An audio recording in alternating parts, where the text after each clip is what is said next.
नमस्कार। हर हर महादेव। आज 29वां दिन सावन महीने का है और श्रावण मास की 29वें दिन की कथा शिव पुराण के माध्यम से हमको शैलिका जी सुनाएंगी। शैलिका जी नमस्कार। नमस्कार। हर हर महादेव। हर हर महादेव। आप हमारे दर्शकों को 29वें दिन की कथा श्रवण कराएं। हर हर महादेव सभी को। जैसे कि हमने पिछले अवतार 28वें में देखा कि 28वें दिन में देखा कि शिव जी के अवतार, तो वही हम अवतार हम शिव जी के बारे में बताएंगे कि उनके कौन कौन से अवतार, उनका क्या क्या चरित्र रहा। तो जिसे सुनने मात्र से ही सभी की मनोकामना भी पूर्ण होती है और जो है शिव जी का दर्शन भी उनको मिल सकता है। तो आप सभी सारे उनके अवतार को भी सुनिए। तो एक बार आज का जो अवतार मैं बताऊंगी तो वो है भैरव। क्योंकि सभी उनके भैरव अवतार के बारे में सभी उनसे परिचित हैं। तो भैरव जी का जन्म कैसे हुआ, मतलब किस तरह से उनका नाम भैरव पड़ा, भैरव रूप में उन्होंने किस तरह से अवतार लिया।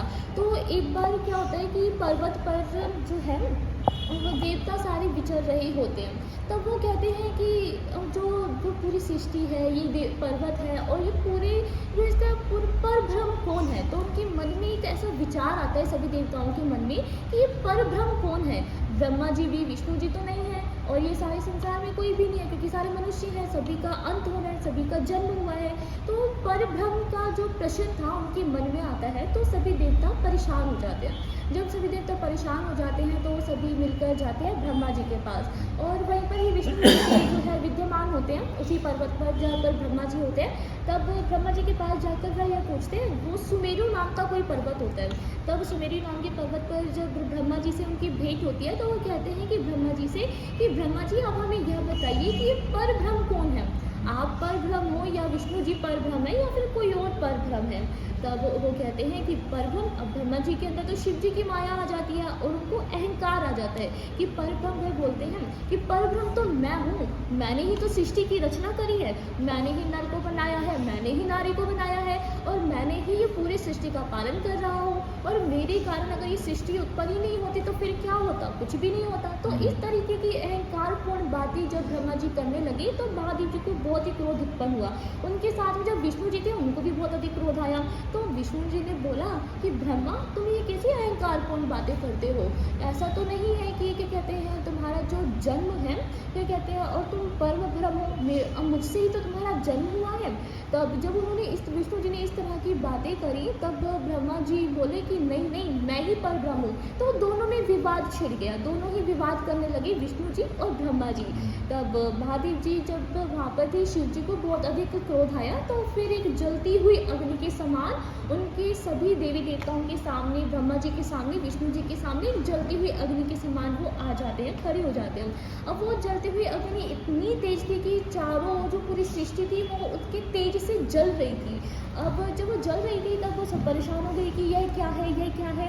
तब वो तो जलती हुई अग्नि से शिव जी ने जो है एक मनुष्य को उत्पन्न किया और जो उस मनुष्य की उत्पत्ति हुई तो उससे शिव जी ने यह कहा कि जिस तरह तुम्हारा जो शरीर है, तुम्हारा जो शरीर जो है पूरे मतलब तुम्हारे शरीर को देखकर इतना विकराल है, इतना विकट रूप है तुम्हारा कि तुम्हारे इस शरीर को देखकर कोई भी कह सकता है कि तुम कालों का भी नाश कर सकते हो। तुम कालों के नाश करने वाले तुम जो है भैरव होगे और तुम्हारे जो सभी दुख होंगे तुम उस दुख के जो है दुख हरता भी तुम ही कहलाओगी, इसलिए मैं तुम्हारा नाम जो है भैरव रखता हूँ। जब उन्होंने कहा कि मैं तुम्हारा नाम भैरव रखता हूँ तो फिर इसलिए उनका नाम वहाँ से भैरव पड़ गया। तब उन्होंने यह भी कहा कि तुम इसी समय जो है ब्रह्मा के ऊपर पहले तुम स्थिर हो जाओ, ब्रह्मा के ऊपर तुम राज्य करो। तो फिर भैरव ने उसी समय ब्रह्मा जी का एक और शीश जो उनका था, एक और शीश उनका काट देते हैं। तब उनके हाथ में जो है ब्रह्मा जी का सर आ जाता है। तब जब वो ब्रह्मा जी का सर काट देते हैं तब सभी को पता चलता है तो सभी का अहंकार नष्ट हो जाता है। तब सभी को कहते हैं कि नहीं, जो परब्रह्म है वो शिव जी ही है। उधर चार देवताओं से भी यह पूछा जाता है, जो चार हमारे वेद होते हैं तो वेदों से पूछा जाता है, ऋग्वेद, यजुर्वेद, सामवेद और अथर्ववेद। तो उनसे पूछा जाता है कि आप ही बता दो कि परब्रह्म कौन है। तब वो जो वेद होते हैं वो कहते हैं कि परब्रह्म तो सिर्फ एक ही है, जो कि कहते हैं जिनके जो भूतों को साथ लेकर घूमते हैं, जो कि कहते हैं जिनके अंदर सभी तत्व विराजमान है, कोई भी ऐसा तत्व नहीं है जो कि कहते हैं जिसमें विराजमान ना हो, तो जो जिसको निर्धारित ना करता हो, तो इसी प्रकार जो सारे वेदों ने शिव जी के ही रूप की जो है बात करी थी, तब कहते हैं कि नहीं नहीं, शिव जी कैसे हो सकते हैं, शिव जी तो दिगंबर रूप हैं, वो तो क्या कहते हैं भूतों को साथ लेकर घूमते हैं, ऐसे कोई कहते हैं परब्रह्म थोड़ी हो सकता है, परब्रह्म तो हम हैं। तो इसी कारण से ब्रह्मा जी का एक सर काटा गया था भैरव के द्वारा। जब ब्रह्मा जी का सर उनके हाथ में था, तब महादेव जी ने बोला कि जिस तरह तुमने सर को अपने हाथ में लिया है, उसी तरह तुम जो ब्राह्मण होगे तो तुम ब्राह्मणों की रक्षा करोगे, और जो मेरा जो मुक्ति, जो मेरा जो क्या कहते हैं जो मुक्ति मेरा पुर है, जो कहते हैं जो काशी को बोला जाता है, तब उन्होंने कहा था कि वहाँ पर जाकर तुम जो है विराजमान रहोगे, वहीं पर तुम विराजित रहोगे, और जो ब्रह्म हत्या का जो दोष है वो तुम ही समाप्त करोगे। जो काशी, मेरी काशी में जो ब्रह्म हत्या भी नहीं होगी, वो तुम्हारे कारण नहीं होगी, तुम ही वहाँ पर ब्रह्म हत्या को जो है बंद कराओगे, तुम ही वहाँ पर देखोगे। तो इस तरह की जो है भैरव जी से उन्होंने बोला कि इस तरह से तुम सभी के दुखों को जो है नष्ट करने वाले भैरव कहलाओगे, और तुम्हारी जो है सभी लोग तुम्हारी जो है पूजा करेंगे। इस तरीके से उनको महादेव जी ने वरदान दिया। तो एक बार क्या होता है, भैरव जी को श्राप भी मिलता है माता पार्वती जी के द्वारा। तो एक कथा उनकी यह भी कि किस तरह से उन्हें श्राप मिलता है। तब एक बार महादेव जी और शिव जी, महादेव जी और माता पार्वती जी अंदर आते हैं, अपनी गुफा में जो है क्या कहते हैं विचर रहे होते हैं, वहाँ पर उनकी सखियाँ भी होती है, और नाच गाने का भी उत्सव वहाँ पर मनाया जाता है। तब वो अपनी सखियों के साथ भी होते हैं, महादेव जी भी होते अपने गरुड़ के साथ होते हैं, और भैरव जी से ये कहते हैं कि तुम यहाँ पर द्वार पर जो है द्वारपाल की भूमिका निभाओ, तुम यहाँ पर द्वार पर बैठे रहो। तब भैरव जी कहते हैं कि ठीक है। अब भैरव जैसे ही पार्वती माता जी कुछ कार्य के लिए बाहर आती हैं कुछ समय के लिए, जैसे ही भैरव जी माता पार्वती जी को देखते हैं, तब वो इस सोच में पड़ जाते हैं कि इतनी सुंदर स्त्री, तो वो माता पार्वती जी को एक स्त्री भावना से देख लेते कि वह उनकी स्त्री है।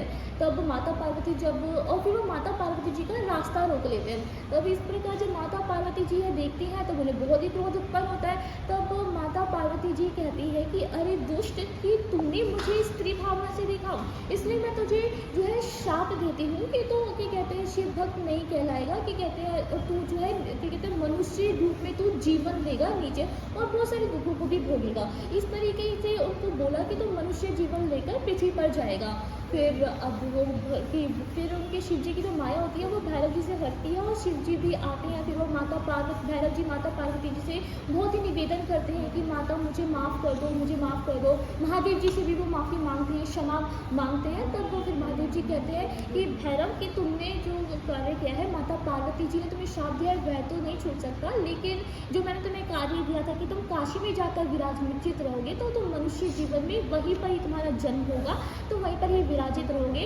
और उसके बाद माता पार्वती जी भी और महादेव जी भी, कहते हैं महादेव जी का यहाँ पर एक और अवतार हुआ था कि जैसे भैरव जी को मनुष्य रूप में जीवन वो दे दिया था कि तुम क्या कहते हैं अब उत्पन्न होगे कि पृथ्वी पर जन्म लोगे, तो महादेव जी और माता, क्योंकि वो भी बहुत अच्छे भक्त थे महादेव जी के, तो माता पार्वती जी ने और क्या कहते हैं महादेव जी ने वहाँ पर जन्म लिया, और महादेव जी ने महेश रूप में वहाँ पर अवतार लिया, जो हम उनको महेश बोलते हैं।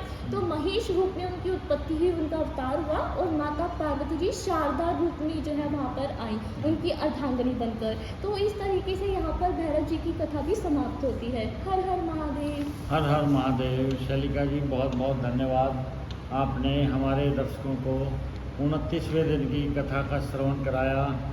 हमारे दर्शक पूरे लाभान्वित होंगे आपके और आपके परिवार पर, और देखने वाले दर्शकों के परिवार पर भगवान शिव की असीम कृपा बनी रहे। ऐसी मंगल कामना के साथ आप हमारे चैनल को लाइक, शेयर, सब्सक्राइब करें। हर हर महादेव, हर हर महादेव, हर हर महादेव।